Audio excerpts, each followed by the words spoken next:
You're listening to Tambora Dialogues, where we honor our rich Latin ancestral wisdom and renativize ourselves in the drum circle. I am your host, Erasma Veras Monticholo.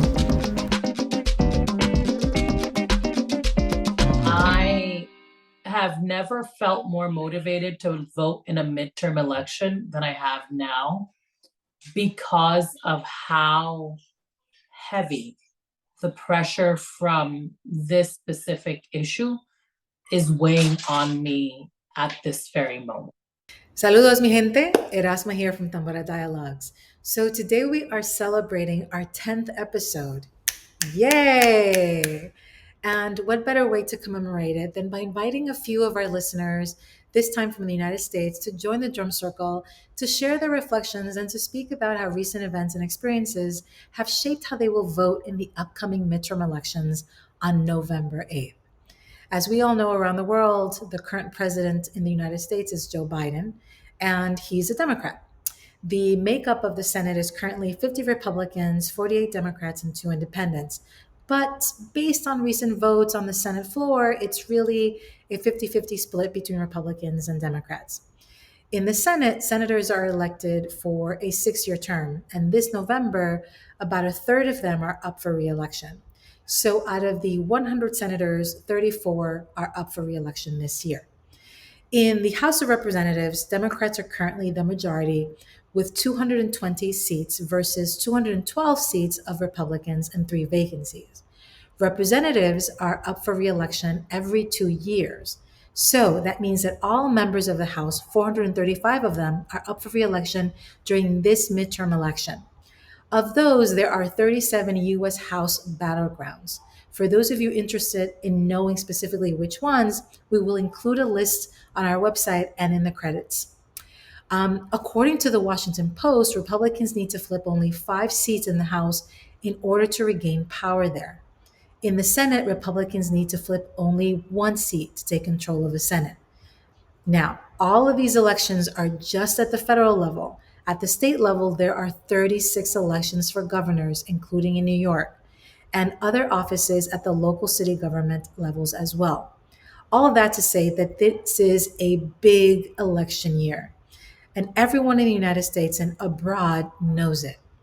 And while many of the folks that I spoke with, or folks that sent in their testimonials, have for the most part voted in previous midterm elections, they all agree that these midterms take on deeper meaning. So let's listen in. In just a few weeks, it'll be Election Day here in the U.S. This is our chance to decide who controls Congress as well as who governs the states that we live in. This is the one chance every 2 years when ordinary citizens have just as much power as the rich and famous. Regardless of who you are or how much money you have, when you walk into the voting booth, you have one vote. And this year, I'll be using my vote to support candidates who want to stand with Ukraine, protect a woman's right to choose, and fight climate change. I hope you will turn out and vote as well. That was Dan from New Jersey. Dan, thank you so much for sharing your voting priorities in the midterm elections this year. Hi, Rob. Good to have you here on Tambora Dialogues. Thank you so much for agreeing to share your perspective as a voter in the United States. So, Rob, why don't you tell the audience where you're calling us in from? Well, Erasma, thank you for having me on the show. I am in sunny Sarasota, Florida. I have been here as a resident of Sarasota going on 5 years almost.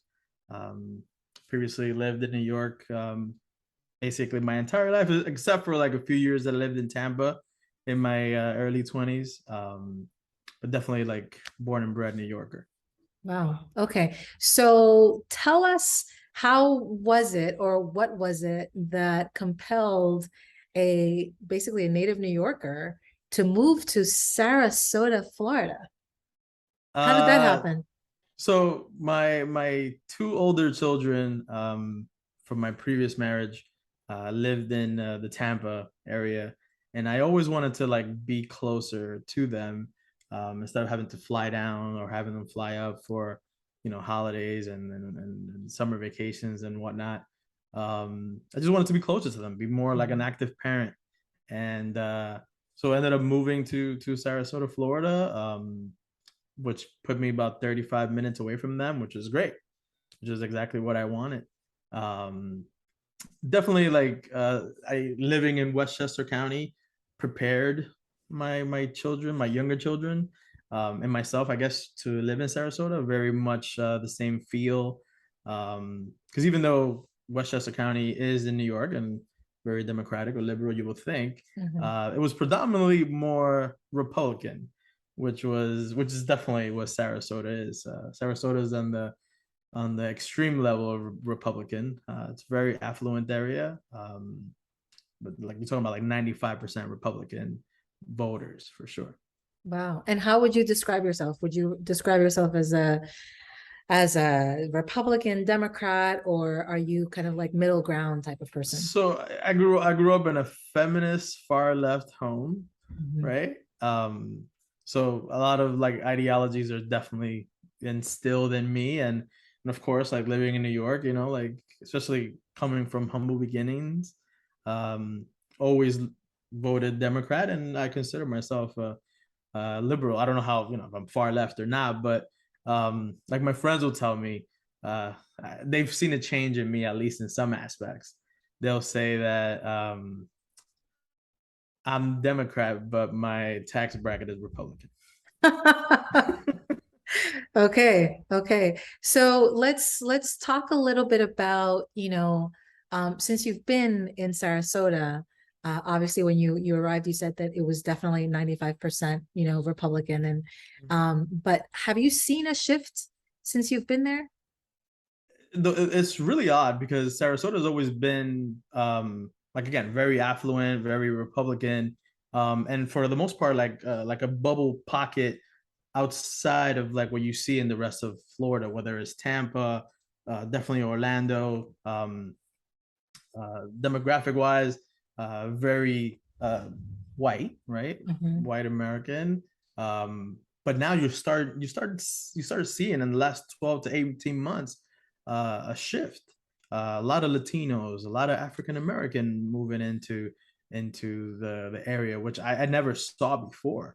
And I come from Dominican descent. I was born in Dominican Republic, and I would not see like a Puerto Rican or a Dominican like walking around. Like I had to go to Tampa to see something like that. And now like there's a Dominican supermarket. There's Dominican businesses and Puerto Rican businesses in the area that were not there. Like you go out to have dinner now, like very, very mixed cultures, and great to see, but definitely not something that Sarasota, I would say, saw before, because it was always very like, oh, Sarasota's older or just extreme white. Very, like I said, again, very affluent, very good school system in the area, so a lot of parents and families like flock to this area for that, but definitely seen a shift culturally and diversity that wasn't there before. Yeah. So perhaps that 95% may be shifting somewhat. Well, in the last election, you would see things that you wouldn't see before. Again, like Sarasota County itself, especially south of where I am, you would see the placards all Trump, all far right, and now you're starting to see like in a lot of neighborhoods like signs for Democratic Party or candidates that you wouldn't even like see before, or to the point where if you drive up or down the street on whatever side you're on, you might see one side have like all the DeSantis and the Republican signs, and on the right you'll see everyone like with the Democratic candidates, which was not something you would see before. Because for what, like they didn't have a chance, but now like there's definitely something happening. Yeah, so there's a potential change in the air. I'm sure you're excited about, and our listeners are excited about too. So Rob, can you tell us a little bit about like what are the pressing issues for you in this moment, right? As you look into the midterm elections, which are on November 8th, what are the things that are motivating you to vote actively in this midterm election?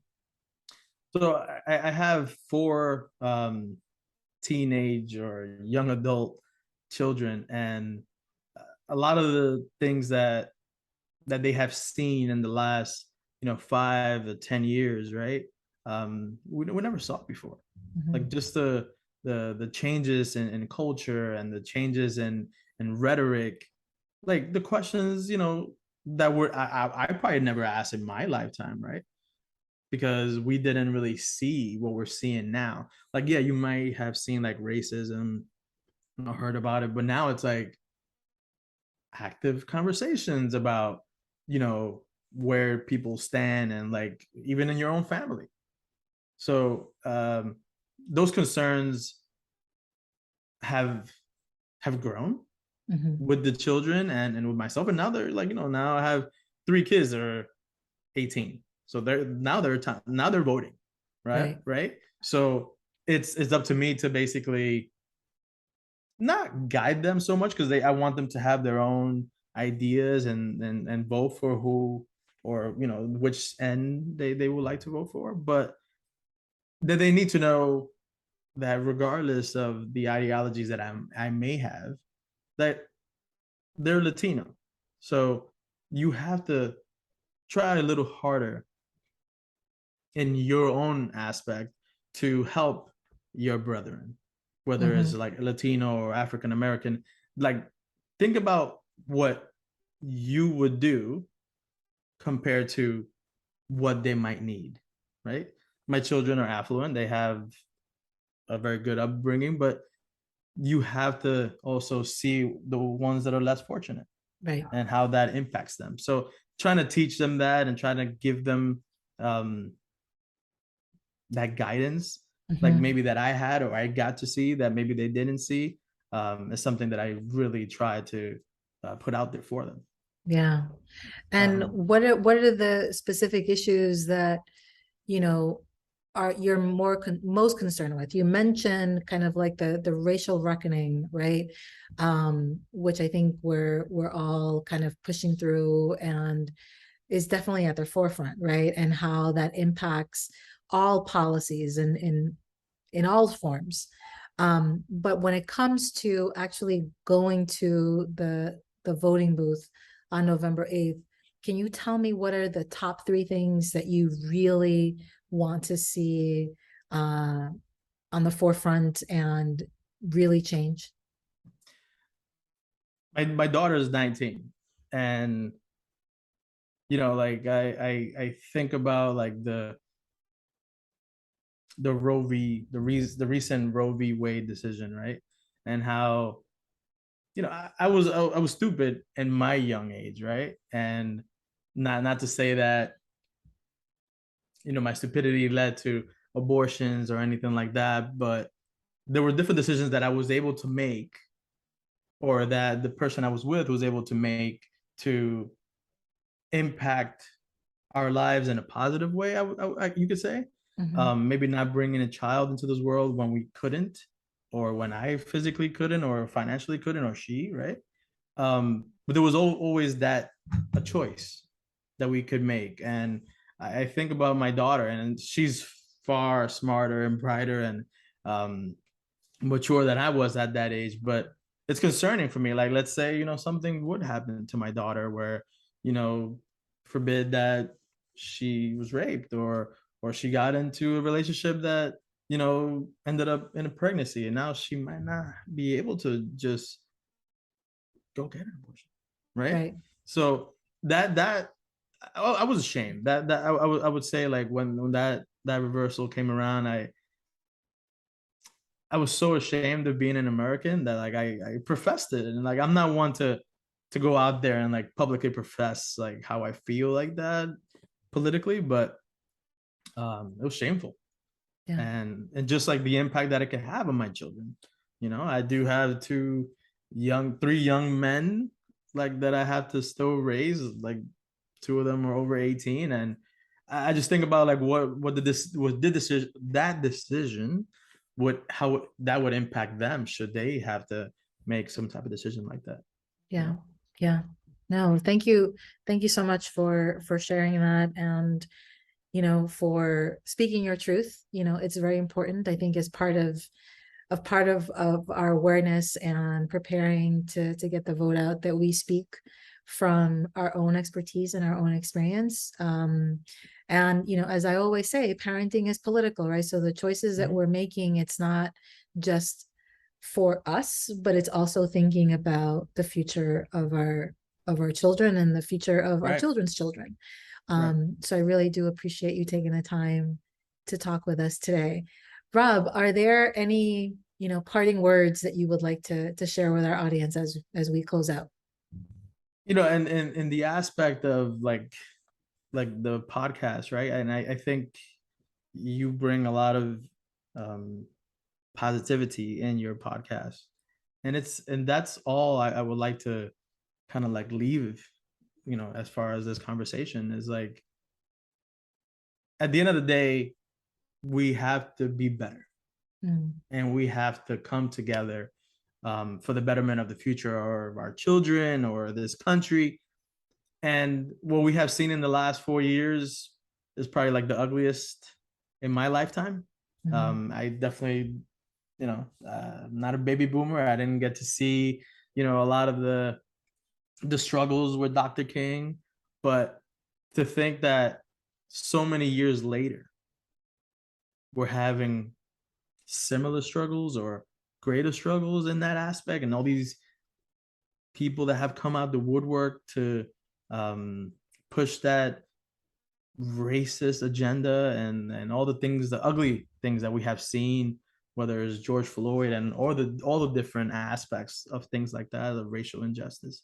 I never thought I would see that again in my lifetime, and for my children to experience it. And again, they're in a little bubble, right? But it's, I don't know if it's good or bad for them to see that, but maybe in my aspect, right, I do believe that it's good for them to now see that and have something to fight for. Because again, the conversations are different. And like my daughter, she comes to me like all the time and she says, "Hey dad, like this happened to me the other day." And I'm like, "Okay, so how do you feel about it?" She was like, "Well, maybe a year ago I wouldn't have cared, but now I look within myself and I say, okay, this is the color of my skin, and that's why it happened." So hopefully bringing the country together and making the proper decisions for the near future. Yeah. You're right. There's so many events that have left many of us breathless, but definitely not hopeless. Right. And Albert Einstein once said that we need never be hopeless, because we can never be irreparably broken. And I truly believe that. I believe that we can certainly make the world better. We can make the United States better, and we can make it not only better for us, but for all future generations, if we come together. And my hope is that in this midterm elections, folks will get out there and will vote with their heart, centering family values, centering the priorities that are important for not only the individual, but for the whole. So like you, I have hope. Right. And again, and me being in this bubble and seeing that, where people are actually like on each side of the street pushing their agenda, whether it's Democratic or Republican. Like, I didn't see that 2 years ago. I didn't see that 5 years ago for sure. Like, that tells me that there's something, and people want change and hope. Like you said, hope is all we got. That's right. Rob, thank you so much for joining us. So happy that you could be with us. Thank you for sharing your story, and the best to you and to your beautiful family. Likewise. Now let's turn to Monica from Texas to hear what are the pressing issues that she's thinking about going into the midterm elections. The topics that are most important to me in this midterm election have to be the state of our economy, immigration, and also a woman's right to make choices for her own health and her family and her own body. And I'm closely watching the Texas race to make sure that we can flip our governor's seat. Thank you, Monica, for sharing that. As I mentioned at the beginning of the episode, there are 36 gubernatorial elections that are happening this November. And we are all, like Monica, paying close attention to what happens in Texas. Now let's hear from our friend Lisa in Rhode Island. Hi, my name is Lisa Torres. I live in Rhode Island, and the issues that matter to me most are abortion and gun control. With abortion and Roe v. Wade being overturned, the prospects of safely and cost-effectively having an abortion looks to be very slim to none. And as far as gun control, with the mass shootings going on, what seems like almost all the time, I feel like the process of obtaining a gun should be vetted more strictly. Thank you, Lisa. You are absolutely right. The Supreme Court's decision to reverse Roe v. Wade has led to a health crisis in the United States. It has also led to the criminalization of doctors, of healthcare providers, and of women. So reproductive rights must be front and center for our community when we go to the polls this November. Additionally, with gun reform, as we know, President Biden signed a legislation related to gun reform in June of this year, specifically a gun safety bill. However, that is not enough. Congress must do more. And so this November, it's an opportunity to really push for our new elected officials to take gun reform seriously.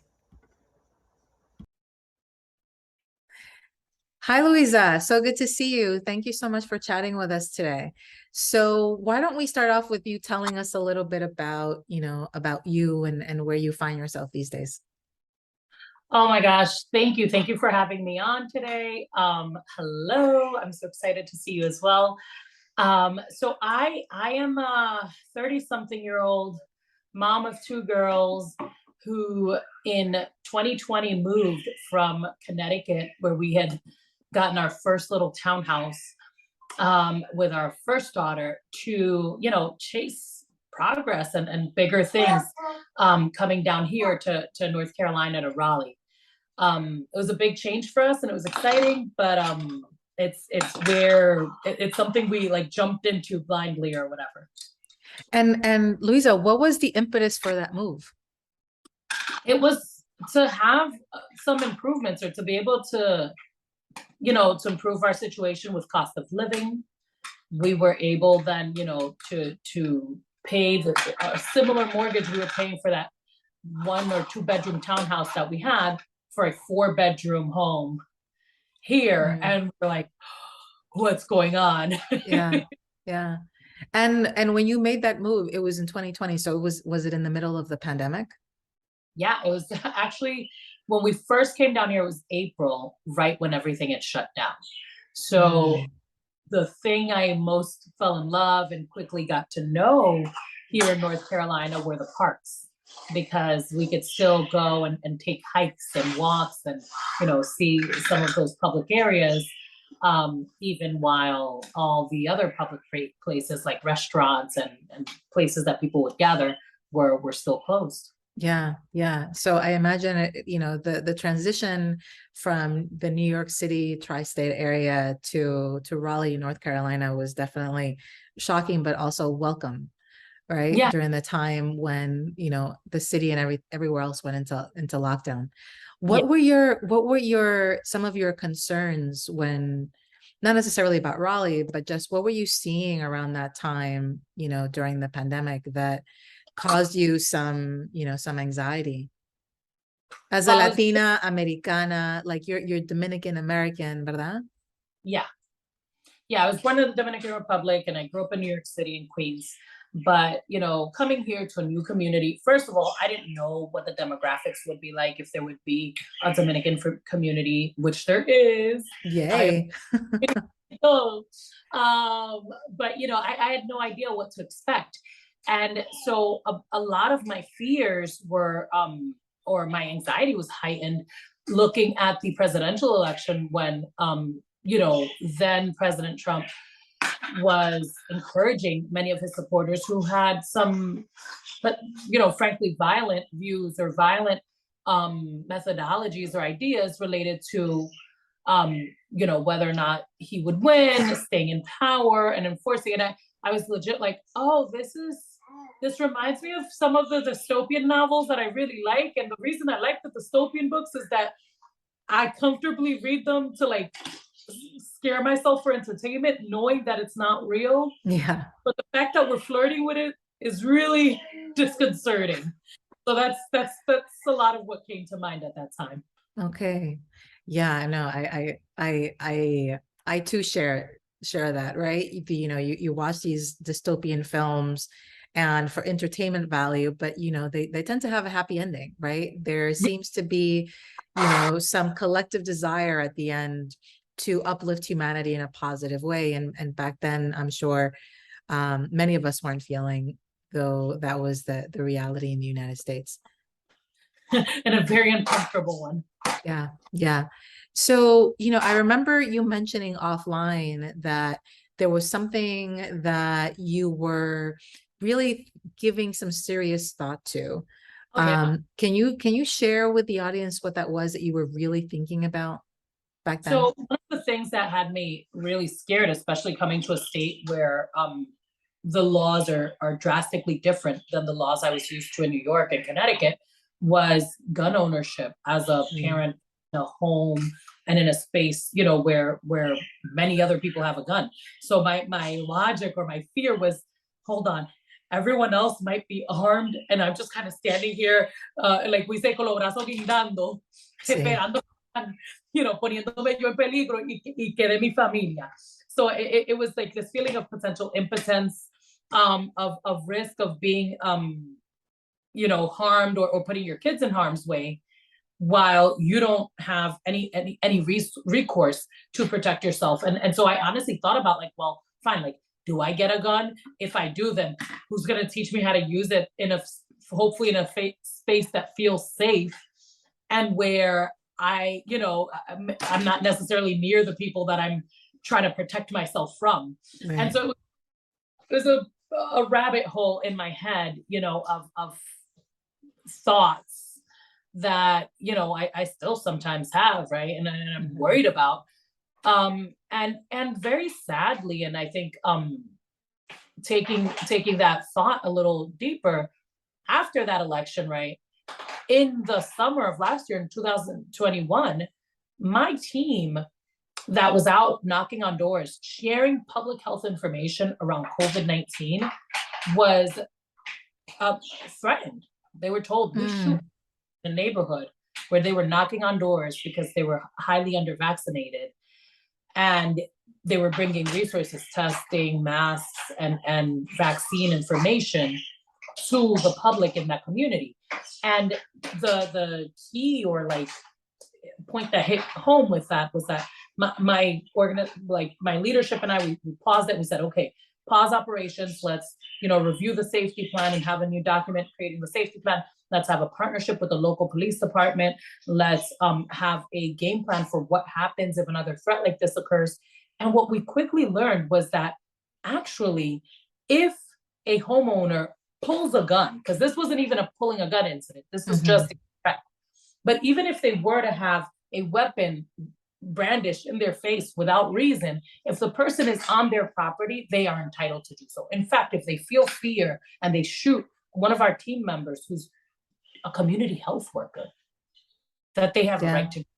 And we said, well, are we, if our CHWs feel threatened, can we write a report? Is this an incident? Like, what does this equal in the public safety world, like to the police? What does that mean if someone, and they said nothing, like there wasn't anything that could be done. Maybe I'm wrong. Maybe I'm remembering broad strokes. So someone may look up the fine print of the law, but what it felt like and what it boiled down to for me was that we had to cease those operations because there was no way that we could create that balance of safety while still going and cold calling and knocking on people's doors. And you know, and us feeling responsible for the team that we were into the community. And so again, that further leaves me, you know, swirling like, oh my God, if everyone can have a gun and brandish it and it's like protected, like, am I an idiot because I'm not protecting my kids or myself? Like, what am I doing here? Like, what's going on? Right. Yeah, no, that's definitely, you know, understandable. It's also really scary. Like all of it is really scary, right? You know, you talked about training, you talked about, you know, licensing, you talked about, you know, in New York City, obviously, the open carry laws are very different than, you know, in North Carolina. And so there's so many things that go into decisions about gun ownership. And obviously, you know, gun reform is one of the major issues that people have very present in their mind as we go into the midterm elections, right? So that's one of the many topics that, you know, people are compelled to go to the voting booths and really vote for. But I know that there's other things that are a priority for you in this moment, right? And I know you have two little girls, right? 4-year-old and a 9-month-old. And can you tell us a little bit about, you know, what that experience has been like for you this past year? And, you know, is that a motivating factor for you to, you know, to vote in the midterms this year? Absolutely. I have never felt more motivated to vote in a midterm election than I have now because of how heavy the pressure from this specific issue is weighing on me at this very moment. I, and like you just said, have, you know, beautiful girls, a 9-month-old, a 4-year-old. I'm so proud of how they're developing, you know, into smart and kind and active young ladies. But it has been really sad to see the way that society, or yeah, the society that I'm in right now, provides such little like infrastructure support for that. And so North Carolina has a lottery-based system for families that are either means tested, so you have to be low income, or needs tested for children who have special needs. And so you could have a voucher from that lottery and have your child taken care of in a childcare center based on that. But if you are like my family, where we're middle class, but we by no means are wealthy, we have all the very much American middle class problems, there's no recourse because a lot of people tell me, well, you know, just lie. I'm like, no, I'm not going to take a seat from a kid that I know needs it with a special needs because I really want my kid to do it. Also, I have a government job. It'll be a problem. But most people say that, like, you know, figure it out, fudge it, just get on the list. If you're lucky, you'll get it. Now, that's most people's recourse. And I think that it is a shame that that is what people kind of feel like they have to do, because right now, after taxes, I'm clearing $3,500. My childcare for the baby and for my daughter are costing $3,000 a month. And so most women, when I came to the state, I remember seeing all these women not have a job or be a stay-at-home mom. And I was like, did I go back in time instead of like to a different geography? Like, did I go to a different time period? Like, what's going on? And then I quickly realized, oh, it doesn't add up. If you have more than one kid and you have a regular job, the after-tax money doesn't make it worth working. And it just, it feels really sad to like look at the picture, to, you know, see everything that's happened and to feel so impotent that, you know, yeah, I can't afford childcare. So to me, that is my biggest priority. I think that there should be at least a voucher for all families or a reduced amount, subsidize the percentage of it. I personally was very hopeful about this childcare not being more than 7% of our household income. Mm-hmm. And I'm disappointed that that hasn't, had any legs, because, and something that has been really funny since I've been in this mess for the past 9 months. Every time I meet someone that has kids, I'm like, what are you doing? Like, stop. Come here. Think about it. Right. I'm like, people tell me a variety of things, from working opposite shifts, like daytime and nighttime, or they imported a family member. I'm like, yeah, me too. I'm importing people from different countries, and doing my own au pair agency half the time. But it takes so much energy, Right. and it has an impact on the kids to have all this inconsistency. And it makes me really disappointed and angry and activated to vote. Okay. So can you tell our audience what would an equitable childcare system look like for you? What would be most beneficial for you and your family in this moment? Not having to negotiate quality of care because of affordability. So a big topic that I have had, a lot of back and forth about was people telling me, well, the reason it's so expensive is that you keep wanting this like higher level. Like, I want someone to be, to understand what emotional health is and why it's so important for my infant. And otherwise, I don't think you're qualified to watch a baby if you don't understand that it's important to pick them up when they cry. Right. And having that threshold, a lot of people have told me is that's a barrier. Like, I'm creating the problem. And I'm like, that shouldn't be negotiable.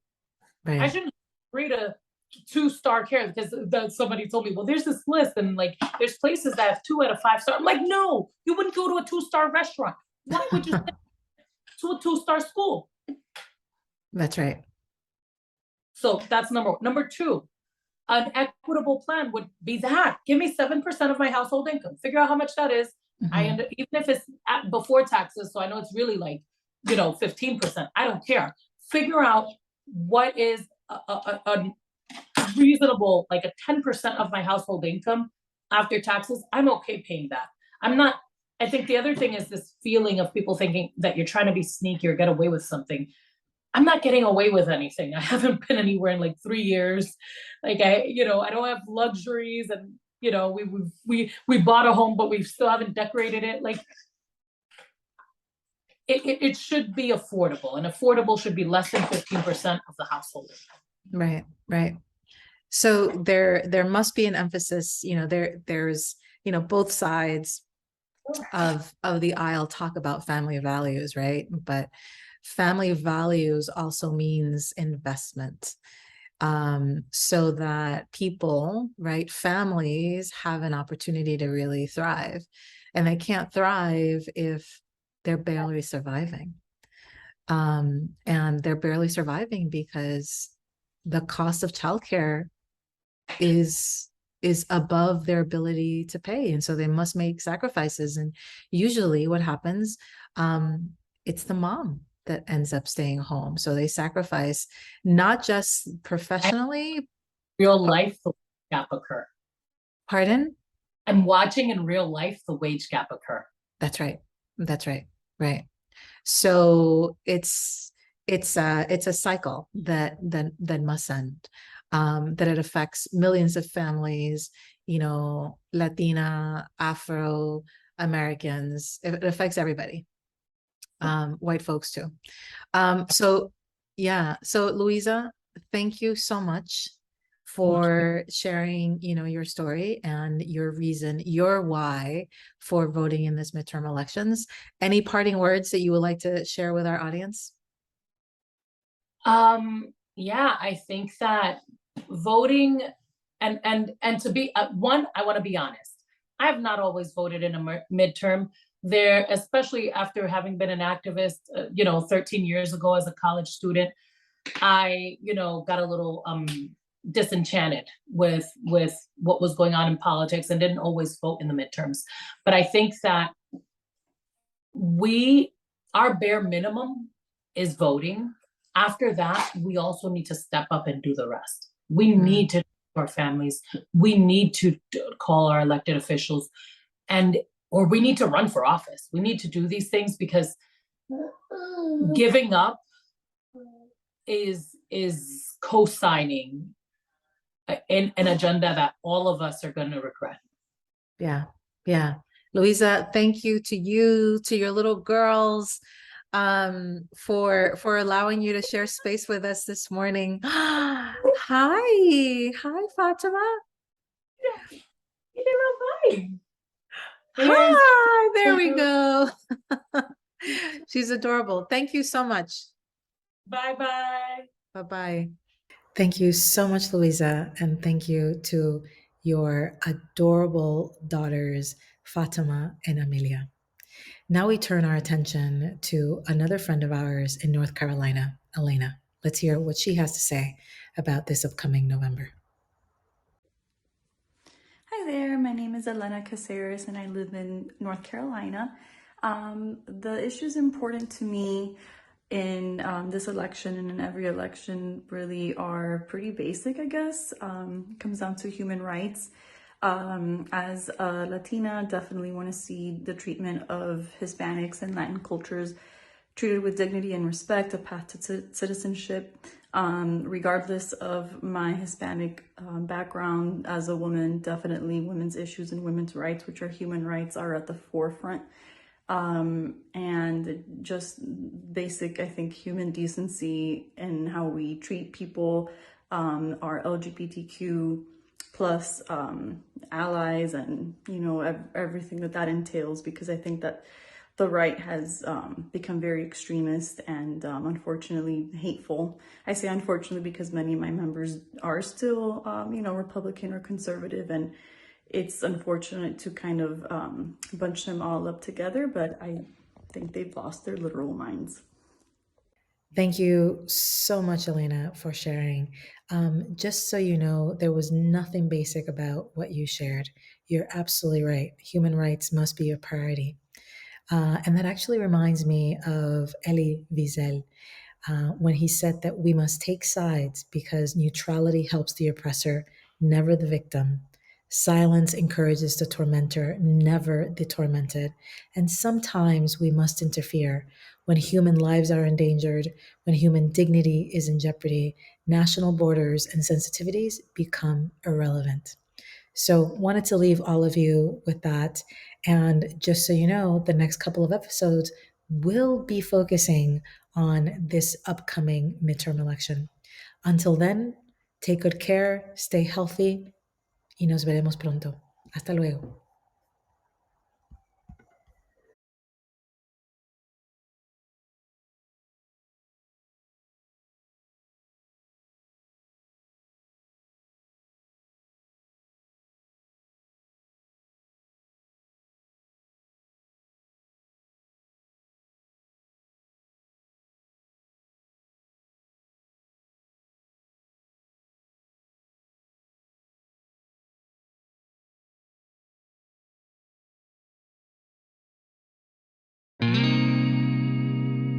If you enjoyed this episode and you'd like to help support the podcast, please share it with others, post about it on social media, or leave a rating and review. To catch all the latest from us, you can follow us on Instagram